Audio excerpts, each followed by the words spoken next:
Hello, welcome to my channel.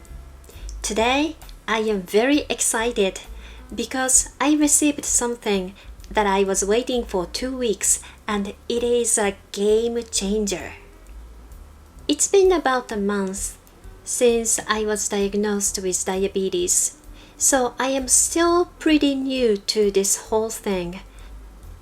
But from the day one with a glucose meter, I noticed it was a great tool but not very convenient. Needless to say, needless? that's ironic. But anyways, it hurts and therefore I don't want to use it as much as I think I should. I measure at least 3 times a day. That is in the morning, before lunch, and before dinner. But that is not enough.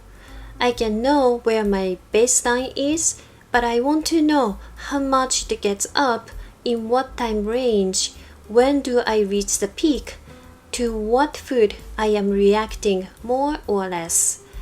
In order to monitor all these things, I need to check the numbers more often.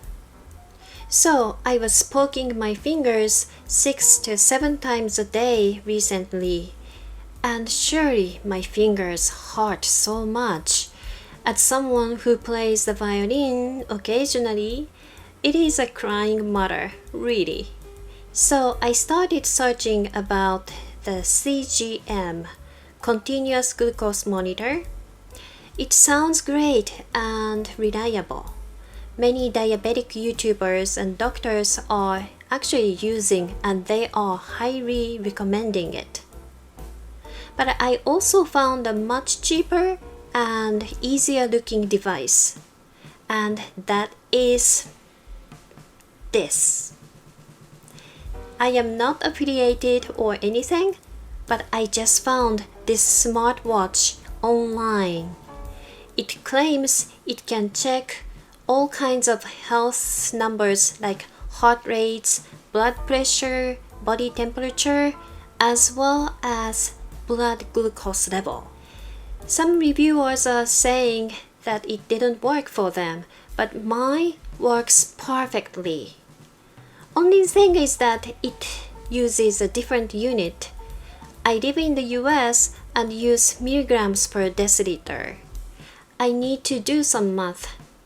The conversion rate from millimoles per liter to milligrams per deciliter is multiplied by 18. That is an official number. However, when I compared my numbers on this smartwatch to the traditional finger poking device, it was 18.8. So I guess the conversion rate may vary by individuals. If you are going to use this thing, I recommend that you figure out your own conversion rate. Again, I am not sponsored or affiliated, but I am super excited about this monitor and highly recommend that you check it out. I will leave a link to this product in the description below. I overslept this morning, so I had lunch. I made a Japanese-style omelette with cheese. I cooked 2 eggs with 1 sliced cheese, seasoned with salt and cooked with avocado oil. First, beat 2 eggs and add just a little bit of salt. Depending on the saltiness of the cheese, please adjust the amount of salt. Mix well together. Heat a pan. I am using this Japanese-style square pan. It is very convenient to shape the omelette, but you can use your regular round pan. Turn on the heat to medium.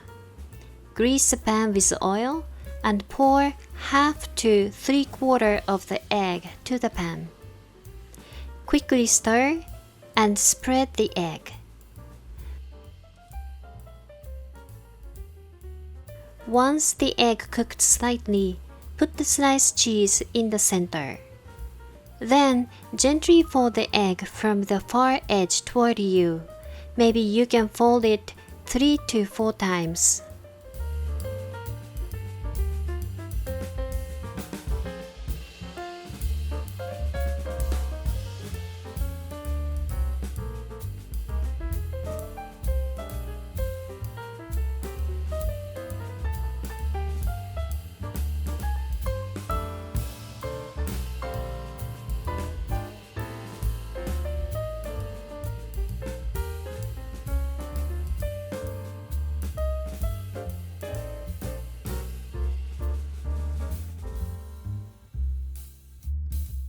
Then push the rolled egg to the far edge and pour the rest of the egg onto the pan. Lift the edge of the rolled egg a little bit so that the uncooked egg can go under.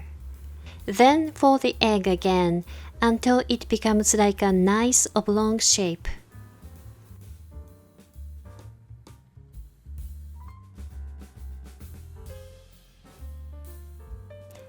I had this omelette with steamed broccoli, celery, and hummus. 3 o'clock is tea time. I was feeling for something creamy, so I made coffee with sugar-free whipped cream and stevia. It was sweet and fluffy and so good.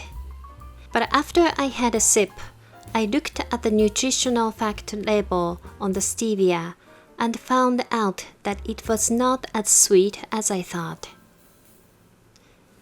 Although it has less than 1 gram of total carb, the main ingredient is dextrose. That is basically another word for sugar. It affects my glucose level. I was very disappointed, but one funny thing was that the expiration date on the box said 2550. Is this for real or just a mistake? The monk fruit sweetener I showed in the previous videos is a great sugar alternative. Monk fruit is naturally 300 times sweeter than regular white sugar. So to make it 1-to-1 alternative ratio, it needs to be mixed with something else. And this Lakanto brand is using erythritol, which is a kind of sugar alcohol, but it does not affect blood sugar level, and it is natural and non-GMO. There was a report recently on erythritol, but it looks like it does not have enough evidence to conclude its negative findings. So I will not worry too much about it for now and continue using it in moderation.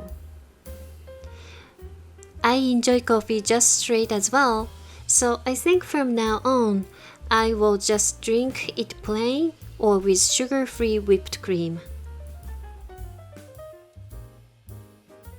For dinner, I made a quick vegetable stir-fry with chicken thigh.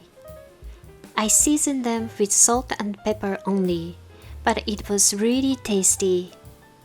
I find food most delicious when they are cooked very simply. That's all for today. I will keep learning and trying new knowledge, and I hope you will find them interesting too. If you liked this video, please hit the like button and subscribe the channel. Thank you for watching. Until next time.